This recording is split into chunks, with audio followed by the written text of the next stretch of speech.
అండి నేనైతే ఈరోజు మంచి ఒక బ్రేక్ఫాస్ట్ వచ్చేసానండి. అదేంటంటే ఓట్స్ దోశ అండి. దానికోసం అయితే మనం ముందుగా ఒక బాండ్లు అయితే పెట్టుకొని స్టవ్ అంటించుకున్నానండి. ఎందుకంటే నేను ఓట్స్ తీసుకున్నాను. ఇవి సన్నయండి, మీ దగ్గర లావి ఉన్నా తీసుకోవచ్చు, ఏం పర్వాలేదు. ఓట్స్ ఏదైనా సరే తీసుకోవచ్చు. ఇవైతే ఏం ఆయిల్ గిల్ లేకుండా డ్రై రోస్ట్ చేసుకోవాలండి. సిమ్లో పెట్టుకొని చేసుకోండి. ఎందుకంటే అటుకులు అనేది పలసగా ఉంటాయి కదండి. ఇవి ఏంటంటే అటుకులు సారీ అండి, ఇవి ఓట్స్ ఊరినే మాడిపోతాయి. అందుకని మనం సిమ్లో పెట్టుకొని దోరగా వేయించుకోండి. పచ్చి వాసన పోయేదాకా మనకు తెలుస్తుంది కదండి వాసన, అలాగ వేయించుకోవాలి. మనకి వెయిట్ లాస్కి చాలా మంచిదండి ఇది. హెల్త్కి కానీ వెయిట్ లాస్కి కానీ కనీసం వారానికి 2 సార్లన్నా ఇలా చేసుకొని తినగలిగితే దీంతో రకరకాలు చేసుకోవచ్చు అండి రెసిపీస్. మనం పొంగల్ టైప్ చేసుకోవచ్చు, అదే వెజ్ పులావ్ అలా చేసుకోవచ్చు, అన్ని మసాలాలు చేసుకొని చేసేసుకోవచ్చు. బాగుంటాయండి టేస్ట్గా. అందుకని వారానికి 1-2 సార్లు చేసుకుంటే హెల్తీ.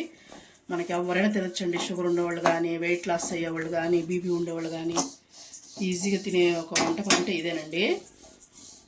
అందుకని దోశ అయితే చేస్తున్నాను ఇవాళ మీకు బ్రేక్ఫాస్ట్కి. మనం ఈ ఒక్క రోజంతా వేయించుకున్నామంటే పెద్ద పని ఉండదండి. ఇంకా ఏం చేసేసి మనం పొడి చేసేసుకోవడమే. మనం సిమ్లోనే పెట్టేయించుకోండి. చూడండి, ఇప్పుడైతే మంచి వాసన కూడా వస్తుంది. ఈ టైంలో మనం స్టవ్ ఆఫ్ చేసుకోవాలి. ఆఫ్ చేసుకొని కొంచెం చల్లారిద్దామండి. ఎందుకంటే మనం మిక్సీ పట్టుకుని మెత్తగా, వీలైనంత మెత్తగా మనకి ఎంతవరకు మిక్సీలో మెదుగుతుందో అంతవరకు పట్టుకోండి.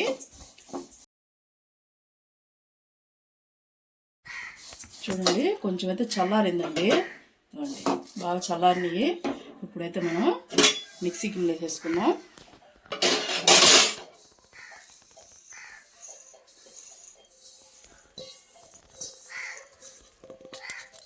మిక్సీ గిన్నెలో వేసుకొని మనకి వీలైనంత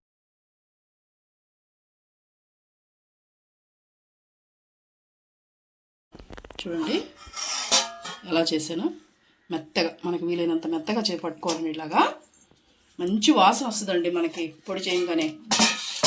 చూడండి, మొత్తం ఒక డీస్లో వేసుకుంటున్నానండి నేను. ఇప్పుడు దాంట్లోకి మనం ఓట్స్ ఎంత తీసుకున్నామో అదే కప్పుతో బియ్యం పిండి అంతే తీసుకోవాలండి. తర్వాత ఇదిగోండి, దీంట్లో సగం కప్పు అండి. అంటే ఎంత ఉంటుందంటే ఒక 50 గ్రాముల రవ్వ ఉంటుంది. అంటే ఈ రెండింటికి ఒక పావు వంతు వేసుకోవాలి. బొంబాయి రవ్వ, సుజీ రవ్వ, బొంబాయి రవ్వ అంటారు కదా, ఉప్మా చేసే రవ్వ, అదే వేసుకోవాలి. ఒకసారి 3 మిక్స్ చేసుకోండి. 3 మిక్స్ చేసుకొని ఇప్పుడు దీంట్లోకి మనం తగినంత సాల్ట్ వేసుకుందాం. నేను ఒక ½ స్పూన్ వేసానండి. సారీ, ½ స్పూన్ వేసానండి. ½ స్పూన్ అయితే వేసాను. ఒకసారి అన్నీ కలుపుకొని ఇప్పుడు మనం తగిన నీళ్లు పోసుకోవాలండి. ఇది మనం పలచగానే పోసుకోవాలి. మన రవ్వ దోశ అలాగా పలచగా చేసుకోవాలండి. చిక్కగా పోయకూడదు దీన్ని. ముందు ఒకసారి మనం ఉండలు లేకుండా కలుపుకొని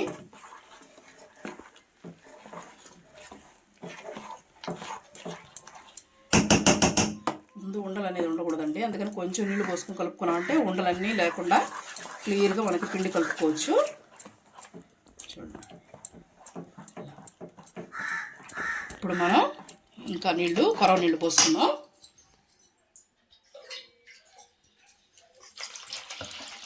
దోశ అయితే మరి టేస్ట్గా ఉంటుందండి. మనం ఎన్ని నీళ్ళు పడతాయో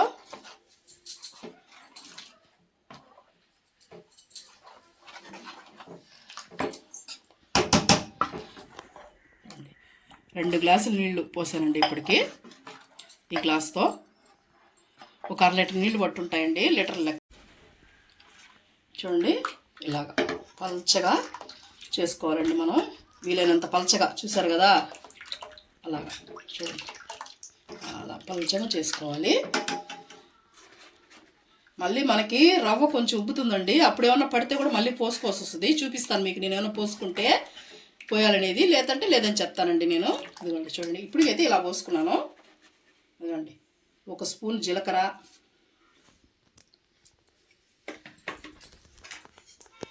దాంట్లోనే పచ్చిమిర్చి, సన్నగా తరిగిన పచ్చిమిర్చి, సన్నగా తరిగిన కొత్తిమీర, సన్నగా తరిగిన కరివేపాకు, ఆనియన్స్, సన్నగా తరిగిన ఆనియన్స్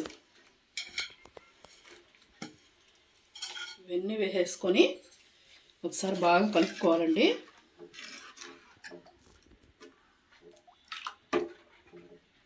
బాగా కలిపేసుకొని అన్నిటినీ దీన్ని ఒక పక్కన పెట్టేసుకొని మనం దీంట్లోకి చట్నీ చేసుకుందామండి. సూపర్గా ఉంటుంది ఆ చట్నీ అనేది. ఈ దోశలోకి అది చూపిస్తాను మీకు ఇప్పుడు ఎలా చేయాలనేది. చూడండి, అదే బాండ్లో అయితే మళ్ళీ పొయ్యి మీద పెట్టుకున్నానండి. నేను కొంచెం ఆయిల్ వేస్తున్నాను. దీనికి ఆయిల్ ఏమి ఎక్కువ అవసరం లేదండి. దీంట్లో మనం ఎండుమిర్చి ఇట్లా తుంచేసుకోండి, బాగా వేగిపోతాయి.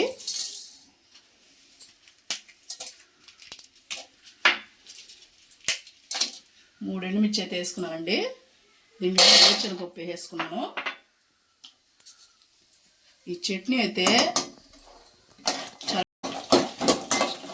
సూపర్గా ఉందండి. ఈ చట్నీ అయితే ఎందుకంటే ఈ దోశలోకి ట్రై చేసి చూడండి మీరు కూడా, కమ్మగా ఉంటుంది.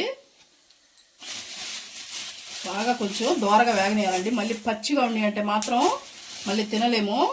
వేసిన పప్పు అనేది బాగా సిమ్లోనే పెట్టేయించుకోండి. నేను కూడా సిమ్లోనే పెట్టుకున్నాను. మళ్ళీ మాడిపోతాయి. లోపల వేసిన పప్పు పచ్చిగానే ఉంటుందండి, బాగుండదు తినేదానికి.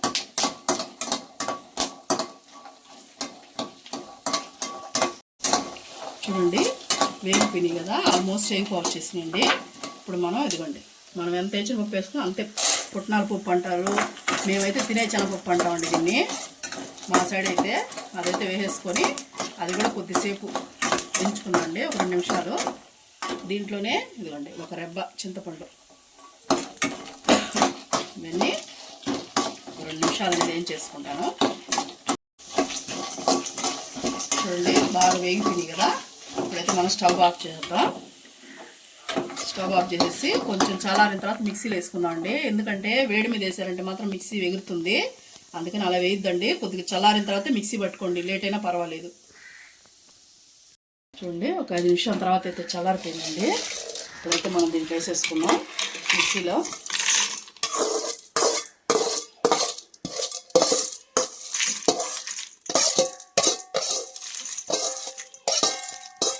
వేసేసుకున్నాం కదండి.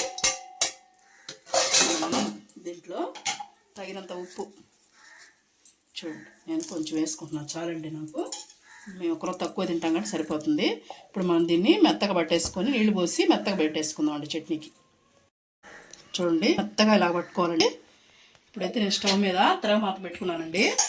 బాండ్లు అయితే కొంచెం ఆయిల్ అయితే పోస్తున్నాను, సరిపోతుంది మనకి. కొంచెం ఆవాలు, కొంచెం జీలకర్ర, కొంచెం సరిపోతాయండి, అవసరం లేదు. కొంచెం ఎండుమిరపకాయ ఒకటి వేసానండి. కరివేపాకు,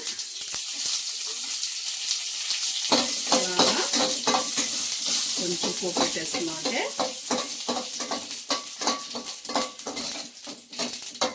పోపు అయితే వేగిపోయిందండి. స్టవ్ ఆఫ్ చేస్తున్నాను నేను.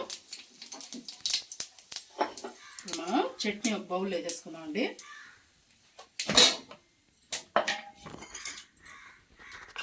చూడండి, ఇలా మెత్తగా పట్టేసుకోండి.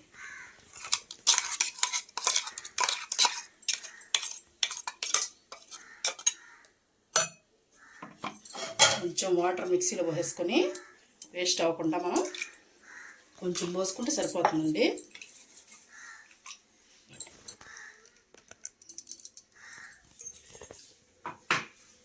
మనం కొంచెం కలుపుకొని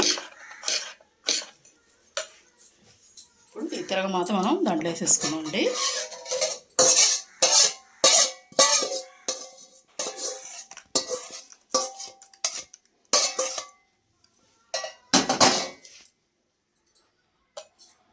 చూడండి, మనం దేనికైనా పోపుకి బాగుంటుందండి చట్నీ తిరగ పోసుకున్నాం అంటే.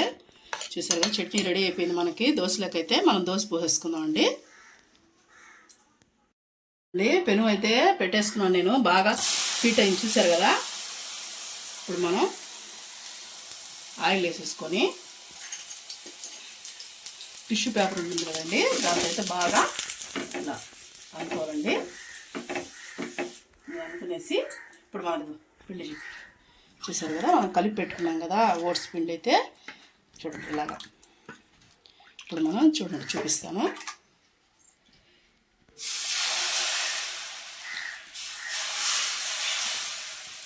మనం ఎనుక్కోవద్దండి, ఇలా పోసుకోవాలి. ఎందుకంటే ఎనుక్కుంటే మనకి ఓట్స్ కదా రాదు. అలా గట్టిగా చిక్కకుంటుందండి. కొంచెం నీళ్ళు పోస్తాను నేను.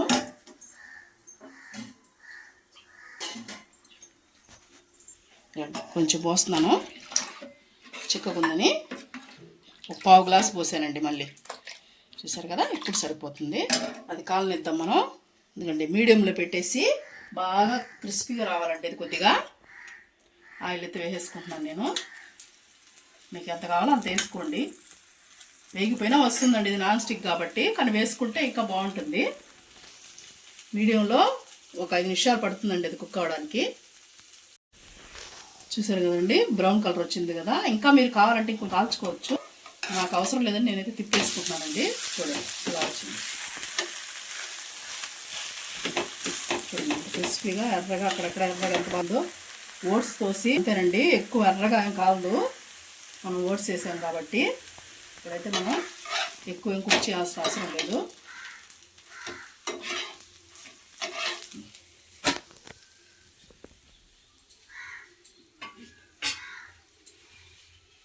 ఇప్పుడు కూడా వేసేసుకున్నామండి. సేమ్ అలాగే టిష్యూతో కుక్ చేసుకోండి.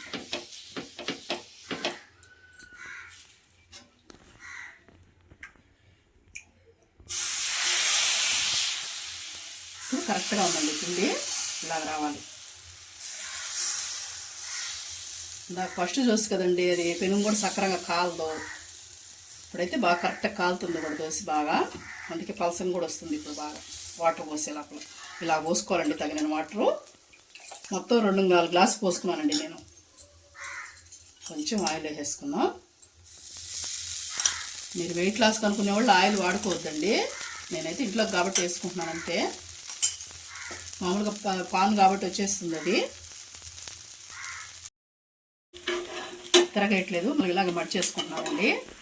మన ఇష్టం, మనం ఏం కుక్ చేసుకున్న అవసరం లేదు. కాకపోతే నేనేంటంటే మడతేసానండి.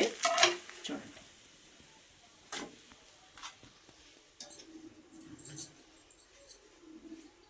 ఇంకోటి కూడా వేసేసుకుందాం అండి అట్లాగే.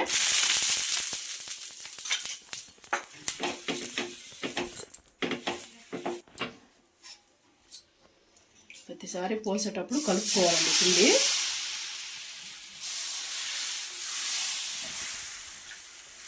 మనకి పెనుగు బాగా కాలిందంటే ఇంక వరుసగా వేసేసుకోవచ్చు అండి దోశలు. ఇంకే ఇబ్బంది ఏం లేదు. సరే కదా, ఆయిల్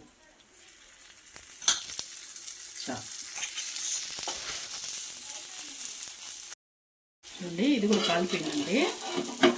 సరే కదా, క్రిస్పీగా వచ్చేసింది.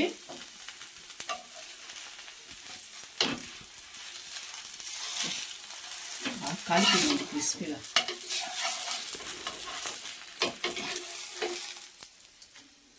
ఇంత క్రిస్పీగా స్మూత్గా ఉందో చూడండి. పైన క్రిస్పీగా, లోపల స్మూత్గా.